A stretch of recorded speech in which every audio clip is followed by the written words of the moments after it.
தேவனுடைய நண்பன் என்னன்னு சொல்ல வருது, தேவனோட ரொம்ப ஐக்கியமாயிட்டார், ரொம்ப க்ளோஸ் ஆயிட்டார். எந்த அளவுக்குன்னா ஆதியாகமம் 18ஆம் அதிகாரத்தில் தேவன் வந்து சொல்றாரு, ஆபிரகாம்கிட்ட சொல்லாம நான் இதை செய்ய முடியாது. ஆபிரகாம்னா அவ்வளோ பெரிய ஆளா? தேவன் வந்து அவர்கிட்ட சொன்னாதான் செய்ய முடியுமா? தேவனுக்கு ஆபிரகாமுடைய பர்மிஷன் தேவையா என்னங்க? ஏன்னா ஆபிரகாம் தேவனோட அவ்வளோ க்ளோஸ் ஆயிட்டார். ஒரு நண்பன். நண்பர்கள் அவங்க நம்ம மேலே கோச்சிக்கிறதுக்கு ஒரு பெரிய காரணம் என்னது? எனக்கு எப்படி சொல்லலை, எனக்கு எப்படி என்னமோ அது பெரிய குற்றம் மாதிரி பேசின்னு இருப்பாங்க. எப்படி சொல்லாமல் இருக்கலாம்? நண்பன்னா அந்த நட்பில் ஒரு முக்கிய காரியம் என்னது? நாம் அந்த ரகசியங்களை ஷேர் பண்ணிக்கிறோம்.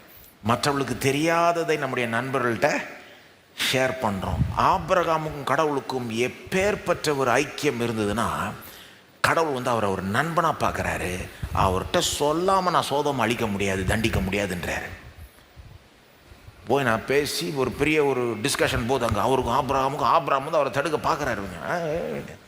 வாசித்து பாருங்க ஆதியாகமம் 18. எந்த அளவுக்கு ஆபிரகாம் தேவனிடத்தில் க்ளோஸ் ஆயிட்டார், நெருக்கமாக பழகிறார்ன்றதை பார்க்கலாம். இது போக போக அப்படியே அதிகரிச்சுக்கிட்டே போகுது. ஆதியாகமம் 22ஆம் அதிகாரம் போகிறதுக்குள்ள ஆபிரகாம் வந்து கடவுளோட எவ்வளோ க்ளோஸ் ஆகிருந்தார்னா, ஒரு விதத்தில் கடவுளை போலேயே மாறிட்டார். சொந்த குமாரனையை பலியிட ஆயத்தமாயிட்டார். வேற யாரும் அதை செஞ்சிருக்க மாட்டாங்க. ஆனால் அது எப்படி வந்ததுன்னா, கடவுளோட க்ளோஸாக நெருங்கி பழகி பழகி பழகி பழகி கடவுள் மாதிரி என்ன வேணா செய்யணும்னு ரெடி ஆயிட்டார். தேவன் வந்து நமக்காக சொந்த குமாரனையை பலியிட்டார். ஆபிரகாம் வந்து ரெடி ஆயிட்டார். சரி ஆண்டவரே. ஆனால் தேவன் சொல்லிட்டார், இல்லை நான் செய்ய போகிறேன். ஆனால் அது என்ன காண்பிக்குதுன்னா, ஆபிரகாம் எந்த அளவுக்கு தேவனோட க்ளோஸாக பழகினார். ஏன் இதை சொல்கிறேன்? ஆபிரகாமுக்கு உண்டான ஆசீர்வாதம் நமக்கு வரும்படி கிறிஸ்து நமக்காக சாபமானார் ஏங்க சொல்லுது? ஏன்னா ஆபிரகாமுக்கு பலவிதமான ஆசீர்வாதமும் கிடைச்சிது.